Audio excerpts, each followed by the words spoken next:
ស្នូលកណ្ដាលហ្នឹងគឺមានប្រហោងទៅខាងក្រោមដបបាតមិនដឹងឬក៏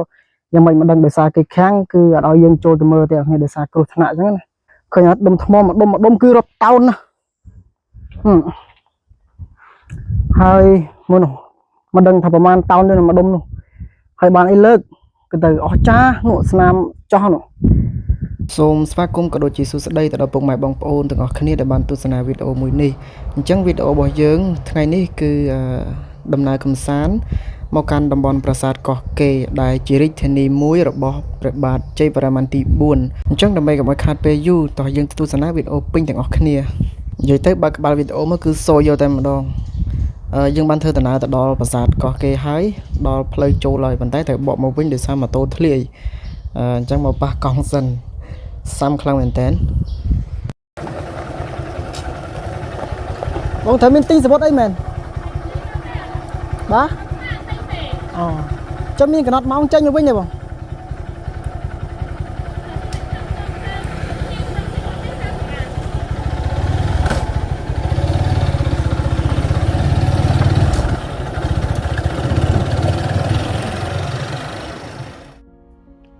និយាយទៅតំបន់ប្រាសាទកោះកេរគឺជាតំបន់ប្រាសាទមួយកន្លែងដែលខ្ញុំពិតជាចាប់អារម្មណ៍ខ្លាំងមែនទែនដោយសារតែការរចនាបថហើយនឹងការកសាងនេះគឺពិតជាប្លែកខុសពីកន្លែងផ្សេងខ្លាំងមែនទែនពីមុនខ្ញុំបានទៅឃើញនៅប្រាសាទតំបន់ប្រាសាទសម្បូរព្រៃគុកខ្ញុំក៏មានអារម្មណ៍ថានៅទីនោះក៏មានបរិបទប្លែកដែរប៉ុន្តែដល់ពេលយើងមកដល់កន្លែងទីនេះទើបដឹងថាទីនេះគឺពិតជាប្លែកជាងកន្លែងនងទៅទៀតដោយសារការកសាងនិងការរចនានោះគឺប្លែកខ្លាំងមែនទែនអ្នកទាំងអស់គ្នាជាពិសេសគឺលឹងតែម្ដងប្រាសាទដែលមានលឹងធំគឺមានតែនៅតំបន់ប្រាសាទកោះកេរនេះទេគឺពិតជាធំខ្លាំងមែនទែនហើយនេះគឺជាខ្លងទ្វារដែលយើងត្រូវចូលទៅប្រាសាទធំនិយាយទៅប្រាសាទកោះកេរដែលមានរាងជាពីរ៉ាមីតធំនោះគឺមានឈ្មោះថាប្រាសាទធំអ្នកទាំងអស់គ្នាប៉ុន្តែគាត់ថាឈ្មោះថាកោះកេរនេះគឺនៅតំបន់កោះកេរបានន័យថាបរិវេណទាំងមូលគេឲ្យឈ្មោះថាតំបន់ប្រាសាទកោះកេរហើយប្រាសាទដែលមានតួប៉មធំខ្លាំងមែនទែនដែលមានរាងជាពីរ៉ាមីតនោះគឺមានឈ្មោះថាប្រាសាទធំហើយក៏ជាប្រាសាទដែលតម្កល់សេវលឹងដែលធំខ្លាំងមែនទែនអ្នកទាំងអស់គ្នានៅលើកំពូលនៃប្រាសាទធំនេះឯងបើនិយាយទៅពិតជាសោកស្ដាយមែនទែនដោយសារពេលវេលារបស់យើងគឺអត់បាននៅលេងនៅនឹងយូរទេដោយសារតែដំណើរនេះគឺយើងចុះមកពីភ្នំកលែនហើយយើងចេញពីភ្នំកលែនមកប្រហែលជាម៉ោង3ហើយបានមកដល់តំបន់ប្រាសាទកោះកេរនេះចុះឡើងគឺនៅពេលយើងបានចូលមកតំបន់នេះគឺម៉ោង4ជាងមកទៅហើយអ្នកនរគ្នាអញ្ចឹងខាងអាជ្ញាធរគឺគេកំណត់ម៉ោងត្រឹមម៉ោង5កន្លះតែប៉ុណ្ណោះហើយចំនួនប្រាសាទដែលមានច្រើនប្រាសាទសំខាន់ដូចជាប្រាសាទដំរីដែលមានរូបនៅលើกระดาษប្រាក់ 50000 រៀលនោះគឺនៅតំបន់ប្រាសាទកោះកេរនេះឯងហើយប្រាសាទ5ប្រាសាទនាងខ្មៅប្រាសាទជាច្រើនទៀតនៅតំបន់នេះគឺយើងអត់បានដើរលេងអស់ទេយើងបានទៅកន្លែងណាដែលនៅគៀកតែប៉ុណ្ណោះដោយសារតែថ្ងៃគឺលិចហើយអ្នកទាំងអស់គ្នាអញ្ចឹងដោយសារតែយើងមានពេលតិចយ៉ាងគោលដៅចម្បងរបស់យើងគឺយើងត្រូវស្រូតមកកាន់ប្រាសាទធំនេះមុនគេហើយនេះគឺជាទិដ្ឋភាពនិងតួនៃប្រាសាទធំនឹងឯងអ្នកទាំងអស់គ្នាហើយតួនៃប្រាសាទមួយនេះគឺមានកម្ពស់35ម៉ែត្រហើយមានជាន់ថ្នាក់នោះចំនួន7ជាន់ហើយចំនួនមួយជាន់នោះគឺធំមែនតើអ្នកទាំងអស់គ្នាបើយើងមើលទៅតាមរូបយើងគិតថាតូចណាប៉ុន្តែយើងឡើងមកដូចយើងមើលឃើញចឹងនេះមួយជាន់នោះគឺធំខ្លាំងណាស់យើងអាចដើរលេងបាននៅលើនឹងមួយសេរីតែម្ដងធំណាស់ហើយបើយើងស្រាវជ្រាវទៅតាមឯកសារផ្សេងយើងឃើញថានៅតំបន់ប្រាសាទកោះកេរនេះគឺជាទីក្រុងមួយដែលមានភាពតានតឹងនិងស្មុគស្មាញបន្តិចរវាងប្រាសាទកោះកេរហើយនឹងតំបន់អង្គរសពថ្ងៃកាលពីមុនសម័យនោះគឺមានទីក្រុង2ដោយសារតែព្រះបាទជ័យវរ្ម័នទី4គឺដកនឹងលើកទីក្រុងមកនៅតំបន់ប្រាសាទកោះកេរនេះហើយក៏កសាងប្រាសាទមួយនេះដោយសារតែកត្តាគឺកាលពីសម័យនោះគឺបែងចែកជំនឿសាសនាផ្សេងគ្នាគឺបានន័យថាគោរពអាទិទេពផ្សេងគ្នាណាអញ្ចឹងហើយក៏ព្រះបាទជ័យវរ្ម័នទី4លើករាជធានីមកទីនេះកសាងនៅរាជធានីថ្មីដែលយើងហៅថាប្រាសាទកោះកេររហូតដល់សប្តាហ៍ថ្ងៃនេះដោយសារតែការបែងចែករវាងសាសនានិងជំនឿផ្សេងគ្នាអញ្ចឹងហើយទើបយើងឃើញបរិបទនៃគំរូនៃការកសាងនៅទីនេះ គឺពិតជាខុសប្លែកគ្នាពីតំបន់អង្គរទាំងស្រុងតែម្ដងដូចដែលយើងបានឃើញហើយខាប្រាសាទមួយនេះគឺមានរាងជាពីរ៉ាមីតដូចជាប្រាសាទពីរ៉ាមីតនៅអេស៊ីបអញ្ចឹងដែរប៉ុន្តែគ្រាន់តែថានៅទីនេះគឺយើងអាចឡើងបានដោយសារតែគេចែកជាថ្នាក់អញ្ចឹងណាហើយអ្វីដែលខ្ញុំចាប់អារម្មណ៍នៅលើកំពូលប្រាសាទធំមួយនេះគឺមានរឿងដ៏អស្ចារ្យមួយអ្នកទាំងអស់គ្នាគឺមានតម្កល់សេវលឹង្គដ៏មហាសាលធំមែនទែនអ្នកទាំងអស់គ្នាដែលមានប្រវែងកម្ពស់19ម៉ែត្រដែលធ្វើអំពីសំរឹទ្ធលាយជាមួយនឹងកបោបាយអហើយដំណឹងឬក៏រឿងដែលយើងដឹងថាមានសេវលឹង្គដ៏ធំដែលកសាងអំពីសំរឹទ្ធមួយនេះនៅលើកំពូលនៃប្រាសាទធំនេះវាគ្រាន់តែជាពាក្យដែលឮតគ្នានឹងតាមឯកសារខ្លះតែប៉ុណ្ណោះដោយសពថ្ងៃនេះគឺពិតជាសោកស្ដាយយើងអាចបានឃើញវត្តមានរបស់សេវលឹង្គនោះទេប៉ុន្តែយើងគ្រាន់តែឃើញផុសតាំងមួយចំនួនដែលអាចបង្ហាញថាពិតជាមានមែនពីព្រោះនៅលើនោះពិតជាមានរណ្ដៅនិងមានប្រហោងដែលចាក់ពីលើកំពូលប្រាសាទដែលមានជម្រៅប្រមាណជាង20ម៉ែត្រដែរអ្នកទាំងអស់គ្នានិយាយទៅយើងចំណាយពេល 5-6 នាទីដើម្បីឡើងពីខាងក្រោមមកដល់លើកំពូលនៃប្រាសាទធំមួយនេះហើយយើងនឹងបានឃើញទេសភាពនៅជុំវិញខ្លួនតែម្ដងដោយសារតែនៅទីនេះគឺមានកម្ពស់ខ្ពស់កម្ពស់35ម៉ែត្រហើយដើមឈើធំដែលនៅក្បែរនោះអាចនឹងទៀបជាងទេដោយសារតែយើងឡើងមកគឺផុតនៅដើមឈើទាំងអស់នោះតែម្ដងហើយយើងក៏បានឃើញទស្សនវិជ្ជានិងទេសភាពនៅជុំវិញខ្លួនស្អាតមែនតើអ្នកនរគ្នាស្រស់ស្រាយមែនតើមុនដំបូងខ្ញុំគិតថាសោយមែនតើដោយសារតែអត់មានពេលគ្រប់គ្រាន់ដើម្បីដើរលេងឲ្យគ្រប់ប្រាសាទអញ្ចឹងណាប៉ុន្តែអ្វីដែលយើងបានមកវិញជំនួសនោះគឺទេសភាពនៅពេលល្ងាចដែលថ្ងៃវាទៀបទៅប៉ះជាមួយនឹងមែកឈើដើមឈើហើយយើងនៅទីខ្ពស់អញ្ចឹងទៀតយើងនឹងឃើញទស្សនវិជ្ជាស្អាតណាស់អ្នកទាំងអស់គ្នា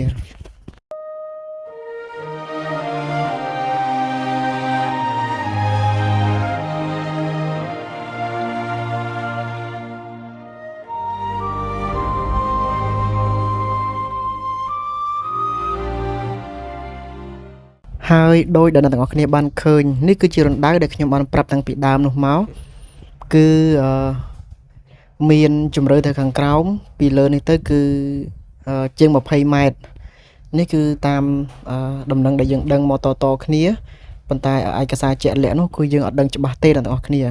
ថាមិនត្រូវអាចនឹងចាក់ពីលើទៅដល់ក្រោមតែម្ដងក៏ថាបានដែលមានជម្រៅ35ម៉ែត្រតែម្ដងហើយតាមដំណឹងដែលយើងដឹងមួយទៀតរឿងសេវលឹង្គនោះគឺមានតម្កល់នៅក្នុងនេះឯងដោយសារតែនៅក្នុងនេះគឺមានប្រហោងដើម្បីសោកនិងដាក់សេវលឹង្គចូលទៅខាងក្នុងតែម្ដងឥឡូវម៉ោងវា5ហ្នឹងក៏ប៉ុន្តែនេះមានប្រាសាទច្រើនប្រាសាទសំខាន់ដូចជាប្រាសាទ5ប៉ុន្តែប្រាសាទប្រភេទហ្នឹងគឺនៅខាងក្រោយនោះចាំមើលពេលយើងចេញទៅវិញអាចថាបើសិនជានៅភ្លឺអាចចូលថតបានយើងចូលថតតែបើវាល្ងឹតហើយដឹងធ្វើម៉េចទេមានតែអត់ហើយអាចមើលបានយើងមើលពីក្រោមមើលពីចម្ងាយយើងគិតថាតូចប៉ុន្តែក៏ពិតពេលឡើងមកដល់ឬក៏យើងមកដល់ក្បែរអត់តូចទេអ្នកទាំងអស់គ្នាគឺធំណាស់ធំខ្លាំងមែនទែនហើយបើយើងឡើងទៅដល់លើយើងនឹងឆ្ងល់តែម្ដងថាហេតុអីថ្មប្រាសាទទាំងអស់ហ្នឹងតើយើងមានវិធីបែបណាដើម្បីយកមកគឺវាធំខ្លាំងមែនទែនគ្នានេះទេសភាព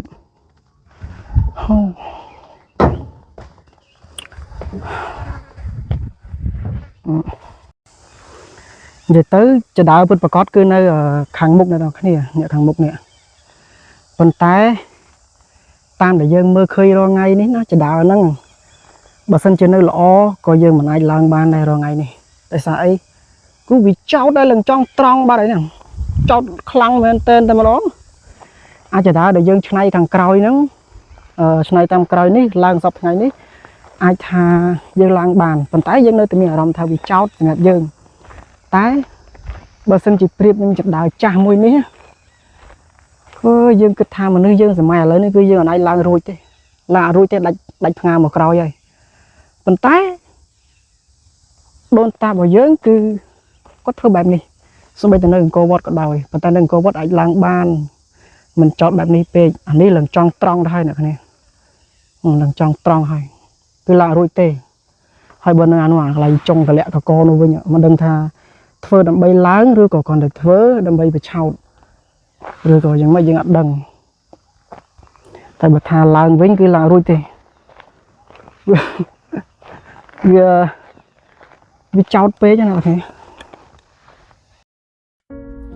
ររវល់តែសុបាយជាមួយនឹងកន្លែងប្រាសាទធំមិញភ្លេចមើលម៉ោងឥឡូវនេះក៏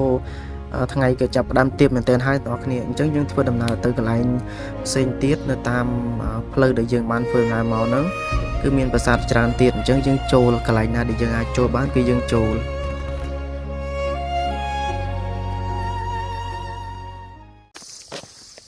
បើនិយាយទៅគឺចង់និយាយថាប្រាសាទដែលមានលឹងគឺមិនខ្វះទេសបោតែម្ដងប៉ុន្តែប្រាសាទដែលមានលឹងធំបែបនេះ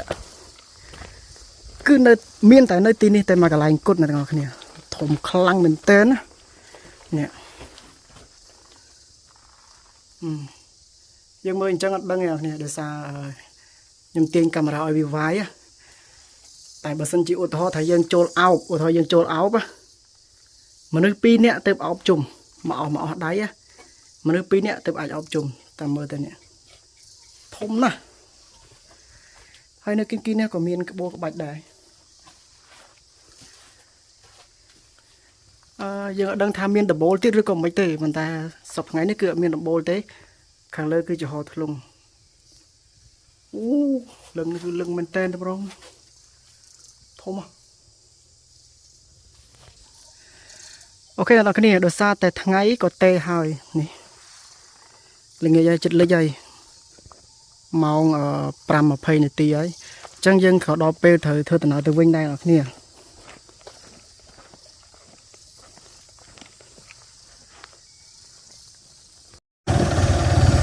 ទៅយើងនៅសល់ពេលអត់ច្រើនអ្នកនរគ្នានៅពេលដែលយើងចេញទៅវិញនេះ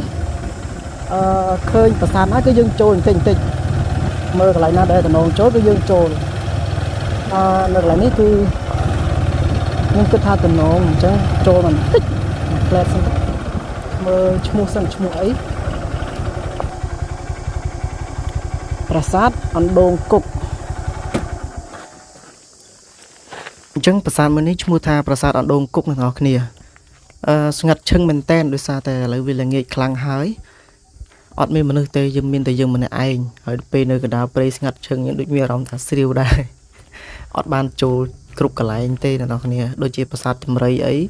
នៅពេលយើងជិះវងទៅដល់ប្រាសាទដំរីនិងប្រាសាទ5វាមេឃចង់ល្ងឹតបាត់ហើយដល់ពេលអញ្ចឹងក៏សម្រេចចិត្តថាអត់បានចូលទេប្រាសាទ2នោះចូលតែប្រាសាទរេរងផ្សេងតាមផ្លូវហើយនេះគឺជាប្រាសាទអណ្ដូងគុកអត់ដឹងយើងអត់ដឹងថាហេតុអីបានគេដាក់ឈ្មោះអញ្ចឹងទេហើយអ្នកនរគ្នាអាចមើលបានមើលលឹងកន្លែងប្រាសាទមិញយើងអត់អាចទៅគៀកបានដោយសារតែវានៅខ្ពស់ឥឡូវនេះយើងអាចមកដល់គៀកអ្នកគ្នាមើលឃើញទៅធំលឹងធំនៅតំបន់នេះអូខេអ្នកគ្នាអញ្ចឹងយើងបន្តដំណើរទៅមុខទៀតដើម្បីចូលប្រាសាទនៅតាមផ្លូវគឺមានច្រើនទៀតបើយើងចំណាយពេលយូរនៅមួយកន្លែងអញ្ចឹងដឹងថាយើងអត់ដើរបានច្រើនណាយើងដើរបានច្រើនទេ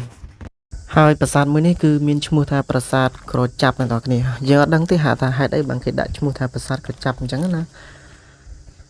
ប្រាសាទមួយនេះនិយាយទៅគឺប្លែកខុសពីគេទៀតហើយអត់ដូចគ្នាទេនៅតំបន់ហ្នឹងដោយសារមានក្បាច់នេះគឺយើងអត់ដែលឃើញហើយស្អាតណាស់អ្នកនរគ្នាដូចរូបនេះអីអត់ដឹងថារូបអីនេះតោមិនដឹងថាសីហៈអត់ដឹងឬសត្វសឹងអញ្ចឹងប្រាសាទមួយនេះគឺត្រូវបានកសាងនៅក្នុងសតវត្សទី10ហើយត្រូវបានឧទ្ទិសថ្វាយទៅដល់ព្រះនរាយណ៍កសាងដោយព្រះបាទជ័យវរ្ម័នទី4និយាយតាមត្រង់ចូលមកដល់គៀកដូចមានអារម្មណ៍ថាកន្លែងហ្នឹងដាក់ដូចថាដាក់ចេតិយដូចជាកន្លែងតម្កល់ស្រីរកធាតុអញ្ចឹងណាដោយសារចូលទៅក្នុងដូចឃើញភ្នូ4មុខ2ក្រោយ2ហើយនឹងកដាលមួយទៀត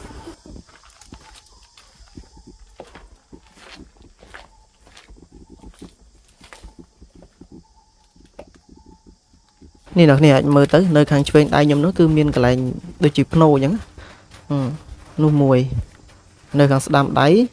ក៏មានមួយដែរហើយនៅចំកណ្ដាលអ្នកនេះអាចមើលទៅឃើញមានមួយដែរហើយនៅខាងមុខក៏មានអញ្ចឹងដែរភ្នូហ្នឹងគឺនៅខាងមុខក៏មាន2ដែរអានេះខ្ញុំហៅភ្នូតែអធិស្ឋានផងប៉ុន្តែការពិតនោះអត់ដឹងថាជាអីទេ យើងអត់ដឹងទេហើយយើងចេញពីប្រាសាទក្រចាប់ឥឡូវយើងបានមកដល់ប្រាសាទនាងខ្មៅហើយឈ្មោះនាងខ្មៅនេះប្រហែលជាគេយកដាក់តាមរូបហ្នឹងហើយតាមតួប្រាសាទហ្នឹងហើយប្រាសាទនេះក៏ខុសពីគេទៀតហើយអត់ដូចគ្នាទៀតហើយនិយាយទៅគឺខុសគ្នារហូតតែម្ដងថ្មីរហូតប្រាសាទនេះគឺមានតួប៉មតែមួយទេហើយអត់មាននៅខាងក្នុងអត់មានអីញ៉ៃញ៉ៃទេមានតែតួប៉មនៅកណ្ដាលមួយហើយនឹងរបងធ្វើពីថ្មបាយក្រៀមនោះព័ទ្ធជុំវិញដោយផ្ទៃដីធំខ្លាំងមែនតើអានេះបើតាមខ្ញុំមើលទៅគឺឈ្មោះនាងខ្មៅនេះ